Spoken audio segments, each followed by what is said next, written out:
This is Richard Wolff from Democracy at Work, responding to another AskProfWolff question sent in by our Patreon community, and in this case by a member of that community, Ron. What Ron asks me is how a socialist economy might respond differently to the coronavirus pandemic as compared to how capitalist economies have done so. Putting aside that there are quite a range of differences among capitalist countries, South Korea and Denmark, for example, reacted very differently from the United States or the United Kingdom, and so on. Putting those aside, let me make some general comments on this very important, if a bit hypothetical kind of question.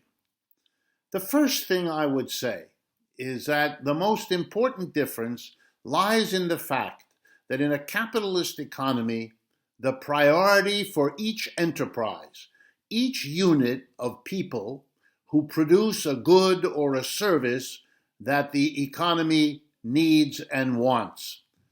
I'm talking about factories, offices, stores, all of that.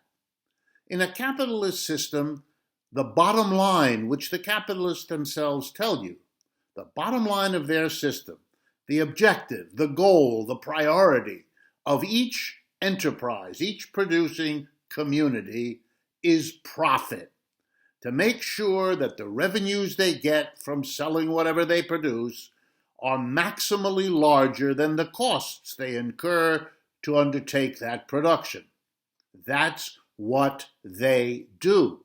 And in the case of this viral pandemic we're living through, here's what it has meant in most capitalist countries, but particularly in the United States, which is my focus because I know it best.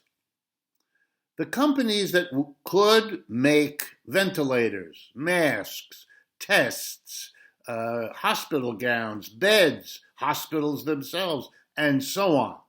These companies, which exist, we as a nation have the people with the skills, have the tools, equipment, and raw material to produce what we need. But we didn't. That's why when the crisis became clear, late in February and into March of 2020, we were unprepared here in the United States, as they were in many other capitalist economies. Not all, but many. Why? Because it wasn't profitable. It wasn't profitable for a company that makes tests or masks or gloves to produce them and then store them in some warehouse, stockpile them judiciously around the country in proportion to where the population density is highest and the risk therefore greatest. They didn't do that. That's not profitable. And they do what's profitable. And a government which believes as a kind of religious dogma that whatever is profitable is what should be produced, and whatever isn't profitable is justifiably not produced, a government like that did nothing to compensate for the failure of a profit-driven capitalism to produce what was necessary to respond to the coronavirus, which is why our response was so poor, was so late, and why we have the horrible statistic that more U.S. citizens have died from that virus than the people of any other country, both countries smaller than ours and countries much larger than ours. Wow. Here's the problem.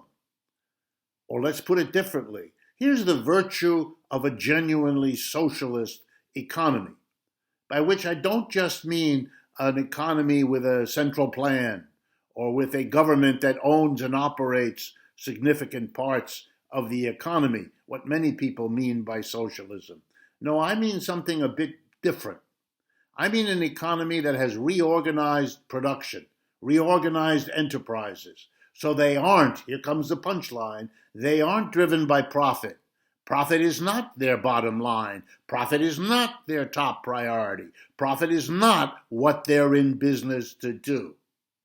In my view, What I'm talking about is a socialism based on production organized as worker co-ops, democratic communities that get together in factories, in offices, in stores, to collectively and democratically decide, one worker, one vote, what to produce, how to produce, where to produce, and what to do with the output.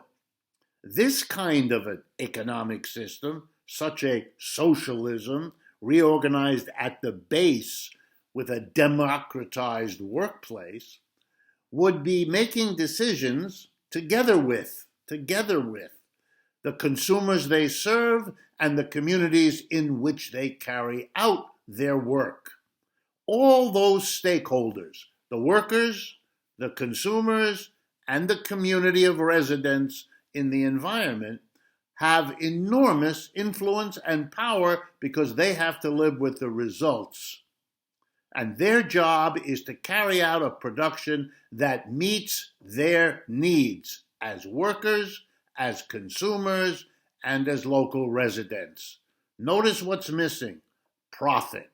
Would that mean that each enterprise doesn't have to worry about the relationship between revenues and costs? Not at all.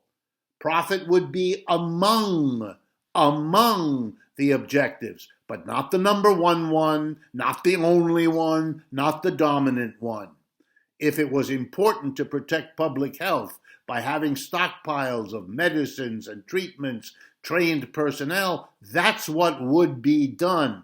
And if it wasn't profitable, well, that would be one of those cases where profit isn't being taken as the number one objective. There may be other areas where it can be, or maybe it's a 50-50 split between profits as a goal or an objective and other things. But socialism isn't primarily about profit, because socialism is for everybody, and profit is always for a minority.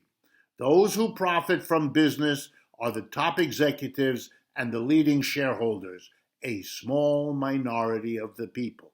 What socialism does is put the people in charge, first and foremost by making the workers, consumers, and local residents the decision-making entity, the body in each productive unit. That way, we meet human needs first, profit second. And that's the reversal of capitalism, which always puts profit first by the way it's structured. It's not about this person or that person being nice, not nice, greedy. No, that misunderstands this. This is a system. We're not stuck with some human nature we can never change. That is always the pessimist's justification for not trying to make change. The people in slavery thought we were condemned to that because human nature. Turns out they were wrong. The people in feudalism thought human nature, lords and serfs. Turns out they were wrong. Nowadays we have people telling us it's human nature. Some people have to be employers and the rest of us employees. That's wrong too. What socialists are for is a system that could have and logically would have handled this virus fundamentally differently and, in my judgment, fundamentally better.